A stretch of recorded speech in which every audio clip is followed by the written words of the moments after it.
வணக்கம் சார். வணக்கம்மா. நிறைய நல்ல பதிவுகள் தொடர்ந்து கொடுத்துட்டு வரீங்க. பில்லி சூன்யம் ஏவல்னா என்ன அப்படின்லாம் நீங்கள் பதிவு கொடுத்தீங்க. அதில் கேட்கப்பட்ட ஒரு கமெண்டில் கேட்கப்பட்ட கேள்வி தான் இன்றைய கேள்வி. என்ன அப்படின்னு பார்த்தீங்கன்னா, சைத்தான் குட்டிச்சாத்தான்னு சொல்கிறாங்க இல்லையா, இந்த குட்டிச்சாத்தானை ஏவி விடுறது அப்படின்னா என்ன, அதை ஏவி விட்டால் என்னென்ன மாதிரியான அறிகுறிகள்லாம் ஒருத்தருக்கு இருக்கும், இப்படி ஏவி விட்டவங்க உங்ககிட்ட வந்தால் அதை சரிப்படுத்த முடியுமா? நல்லா கேட்டிங்க தெளிவாக. என்னென்னு பார்த்தீங்கன்னா, மாந்திரிகத்தில் ஒருத்தனை அழிக்கிறதுக்காகவும், ஒருத்தனை ஒன்றுமே இல்லாமல் பண்ணுறதுக்காகவும், ஒருத்தன் குடும்பத்தை கெடுக்கிறதுக்காகவும், ஒருத்தனை பிச்சைக்காரனை ஆக்கிறதுக்காகவும், ஒருத்தனை ஒன்றுமே இல்லாமல் ஆக்கிறதுக்காக பயன்படுத்துகிற ஒரு டூல்ஸு தான் இந்த பில்லி சூனியம் ஏவல். இந்த வார்த்தைகள்லாம் பார்த்தீங்கன்னா ஒரு 5 வருஷத்துக்கு முன்னாடி 10 வருஷம் முன்னாடிலாம் அவ்வளோ பேருக்கு தெரியவே தெரியாது. ஆனால் இப்போது ஒன்று ஜென்ரேஷன் பெருசாக இந்த பில்லி சூனி ஏவல்லாம் வார்த்தைலாம் பார்த்திங்கன்னா சாதாரண ஒரு என்ன சொல்கிறது, ஒரு சின்ன காமெடி வார்த்தை மாதிரி ஆயிடுச்சு. அதோட இந்த வார்த்தையே நீங்கள் உச்சரிக்கும் போதே உங்களுக்கு ஒன்றுமே இல்லாமல் ஆயிடுவீங்க. அதோட வார்த்தை அந்த மாதிரி, அந்த வார்த்தையோட பவர் அந்த மாதிரி இருக்குது. ஸோ இந்த பில்லி சூனியம் ஏவல் இதெல்லாம் பயன்படுத்துறது ஒருத்தனை கெடுக்கிறதுக்காக. இந்த வகையில் சேர்ந்தது ஒருத்தனை பித்து பிடிச்சி இருக்கிற வீட்டை விட்டு. இப்போ உங்களுக்கு புரியுற மாதிரி சொல்லணுமா, இப்போது ஒருத்தர் ஒரு 2 அண்ணன் தம்பிங்க வராங்க. அண்ணங்காரன் அந்த வீட்டில் வசிச்சிட்ருக்கான், தம்பிக்காரன் என்கிட்ட வரான், எங்கள் அண்ணன் அந்த வீட்டை விட்டு காலி பண்ணணும், என்னால் டேரெக்டாக என்னால் இதில் இறங்கி பண்ண முடியல, என்னால் ஆளுங்க வச்சுலாம் பண்ண முடியாது, எனக்கு அந்த வீடை நீங்கள் எப்படி தான் எங்கள் அண்ணன் அந்த வீட்டை விட்டு பித்து பிடிச்சி வெளியில் போயிடணும், ஃபேமிலியோட குடும்பத்தோடு போயிடணும், அந்த வீட்டுக்குள்ளே நான் போகணுன்னு சொல்லிட்டு தம்பிக்காரன் ஆசையாக கேட்பான். அந்த மாதிரி நான் கெடுதல் இன்றைக்கி நான் செய்ய மாட்டேன், நல்லது மட்டும் செய்யணும் குறிக்கோளில் இருக்கேன். பட் சில பேருங்க அதை செய்கிறாங்கன்னும் போது எப்படி செய்வாங்கன்னா, சில பேர் ஏவல் மூலிமா செய்வாங்க, சில பேர் என்ன பண்ணுவாங்கன்னா ஏவல் ஏவி விடுவாங்க. ஏவல் என்னென்ன பண்ணோம் அப்படின்னு பார்த்தீங்கன்னா, அவனோட தொழில் ரீதியாக முதல்ல முடக்கி போட்டுரும், தொழில் ரீதியாக. ரெண்டாவது கணவன் மனைவிக்குள்ளே சண்டையை மூட்டி விட்டுரும், ஒன்றுமே இல்லாமல் ஆக்கி விட்டுரும், நிராத பண்ணி நிற்கிற மாதிரி நிற்பான். ஏவல் ஏவி விட்டாங்கன்னா வீட்டில் பார்த்திங்கன்னா ஒரு 5 பேர் இருக்கான் ஒரு ஃபேமிலியிலனா 6ஆவதாக ஒருத்தர் இருக்கிற மாதிரியே ஒரு ஃபீல் இருக்கும். அதுதான் ஏவல். அவன் இந்த ஊருன்னு இல்லை, எந்த ஊருக்கு போனாலுமே அவனை பின் தொடரும், அதுக்கு பேர் தான் ஏவல். பின்னாடியே ஃபாலோ பண்ணி வர்றது பேர் தான் ஏவல். அவன் வேலைக்கு போகிறானா, சிரிக்க போகிறானா, அவனுக்கு எந்த இடத்துலலாம் அசிங்கப்படுத்தணும், அவனுக்கு எந்த இடத்துலலாம் தலைகுனியை வைக்கணும், அவனுக்கு எந்த இடத்துல முடியும், எங்கெங்கெல்லாம் அவனை கீழே இறக்க முடியுமோ ஏவுறது தான் ஏவல். அவனை பின்தொடங்கினே இருக்கும், அவனை நிம்மதியாக இருக்க விடாது. ஒரு நிம்மதியாக சாமி கும்பிட போகிற இடத்துல கூட தடுத்து விடும், அதுக்கு பேர் தான் ஏவல். செய்வனை என்றது பார்த்திங்கன்னா, இப்போ ஏவல்ன்றது ஒரு அமானுஷமான, நீங்கள் சொன்னீங்களா ஆத்மான்ற, இந்த மாதிரி இறந்த ஆத்மாவை பயன்படுத்துவாங்க, புரியுதுங்களா, குட்டி சேத்தனை பயன்படுத்துவாங்க.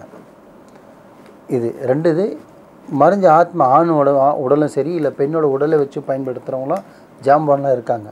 ஃபஸ்ட்டு இருந்தாங்க, இப்போ சில பேர் இருக்காங்க, மீதியெல்லாம் டுபாக்கூர் தான், அதான் உண்மை. அந்த மாதிரிலாம் இருக்காங்க. ஸோ அப்படி இருக்கும்போது ஏவல் ஏவி விட்டு பண்ணுறாங்க, ஒரு சைத்தான் ஏவி விட்றாங்கன்னா, அதனால் ஒரு குடும்பத்தை ஒன்றுமே இல்லாமல் ரோடுக்கு கூட்டு வரதுக்கு 100% பண்ணுறதுக்கு சக்தி அதுக்கு இருக்குது. இன்றைக்கும் நிறைய குடும்பம் ஒரு சாப்பாடு கூட நல்லா சொன்னீங்களே, நிறைய பேர் பார்த்துருக்கலாம், ஐயா நல்லா இருந்தீங்க, நல்லா சம்பாரிச்சிங்க, கையில் நல்லா பணம் இருந்ததுயா, காரில் போயிருந்தியா, ஒரு இடம் வாங்கினியா, சடன் என்னன்னு தெரில, எல்லாமே போயிடுச்சியா, இப்போ ஒன்றுமே இல்லாமல் ரோட்டில் நிற்கிறேன்னுவான். அவன் அப்படி சொல்லும்போது அவரால் அது உணர முடியல, நம்மளுக்கு எங்கே தப்பு நடந்திருக்கு, நம்ம லைஃப்பில் எதை நோக்கி போகணும், நம்மளுக்கு எது நடந்ததுன்னு அவங்களுக்கு தெரியாது. ஆனால் நம்மக்கிட்ட அது மாதிரி தெளிவாக கேட்பாங்க, ஐயா நான் என்ன கேட்பேன்னா, லைஃப்பில் என்ன நடந்தது, எதுக்காக வந்திருக்கீங்கன்னா, நடந்ததெல்லாம் சொல்லுவாங்க. அதில் பார்த்தீங்கன்னா கம்பல்சரி ஒரு ஆப்போசிட் பார்ட்டி இருப்பான், அவன் பேரை போட்டு கணக்கு போட்டு பார்த்தீங்கன்னா அவன் தான் இவனுக்கு வேலைப்பாடே செஞ்சுருப்பான். அந்த வேலைப்பாடு செய்கிறதுல தான் நிறைய வகைகள், இந்த ஏவல் ஏவி விடுறது, பித்து பிடிக்க வைக்கிறது. சில பேர் பார்த்திங்கன்னா இடத்த எனக்கு காலி பண்ணணும், அந்த வீட்டை காலி பண்ணணும், அந்த வீட்டை விட்டு அவன் போக வைக்கணும்னா ஏவலை பயன்படுத்தணும். ஒருத்தனை பித்து பிடிக்க வைக்கணும், உடம்புல அரிப்பு வர வைக்கணும், அவனுக்கு உடல் ரீதியாக உபாதைகள், இந்த மூட்டு வலி, வயிற்றுக்குள்ளே உருவம் வர்றது, காதுகிட்ட பேசுகிற மாதிரி இருக்கிறது, தலைமுடி பிச்சுக்கிட்டு தலைவலி வர அளவுக்கு பண்ணுறது, அவனை பைத்தியக்கார மாதிரி சொரிய ஆரம்பிக்கிறது, எல்லாமே செய்யும் வினை தான் செய்வினைன்னு சொல்கிறது, செய்வனி மூலிமா பண்ணுவாங்க. 3வது சைத்தான் ஏவி விடுவாங்க. ஏன்னா அந்த வீட்டை விட்டு ஒருத்தனை காலி பண்ணணும்னா சைத்தான் ஏவி விட்டு அந்த வீட்டில் யாரோ இருக்கிற மாதிரியோ, பாத்திரத்தை உருட்டி விடுறது, ஒருத்தன் தூங்கும்போது காலை சுரண்டுற மாதிரி, காதுகிட்ட பேசுகிற மாதிரி, யாரோ ஜன்னலில் நிற்கிற மாதிரி, ஒரு பொருள் ஒரு இடத்துல வச்சா மறுநாள் அந்த பொருள் இன்னொரு இடத்துல இருக்கிற மாதிரி, இந்த மாதிரி சிம்டம்ஸ்லாம் கொடுத்து அவனை ஒன்றுமே இல்லாமல் இறக்கிறதுக்கு தான் பயன்படுத்துகிற பொருள் தான் இவ்வளவும். ஸோ ஜின்னை மாந்திரிகத்துக்கு ஜின்னையும் பயன்படுத்தலாம், குட்டி சைத்தானையும் பயன்படுத்தலாம், சைத்தான்ன்றதை பயன்படுத்தலாம். சைத்தான்ன்றது வேறு, குட்டி சைத்தான்ன்றது வேறு. அதே முதல்ல நம்ம ஆளுங்க நிறைய பேருக்கு தெரியாது. சைத்தான்ன்றது மறைஞ்ச ஒரு ஆன்மாவை, ஒரு உடலை ஒரு உயிர் கொடுத்து பயன்படுத்துகிறது தான் சைத்தான். இப்போ ஒரு சொன்னீங்களா துருமாறன் ஆயிடுறாங்க பார்த்தீங்களா, அதுவே கட்டுப்படுத்தி அதை நம்ம ஒரு டூல்ஸாக பயன்படுத்தி ஒருத்தனை அழிக்கிறதுக்காகவும் பயன்படுத்துகிறது தான் ஆத்மா வச்சு பண்ணுறது. குட்டி சைத்தான்ன்றது பார்த்திங்கன்னா ஒருவரே ஒரு பொம்மையை வச்சு ஒரு உருவத்துக்கு ஒரு உயிர் கொடுத்து பண்ணுறது தான் குட்டி சைத்தான்.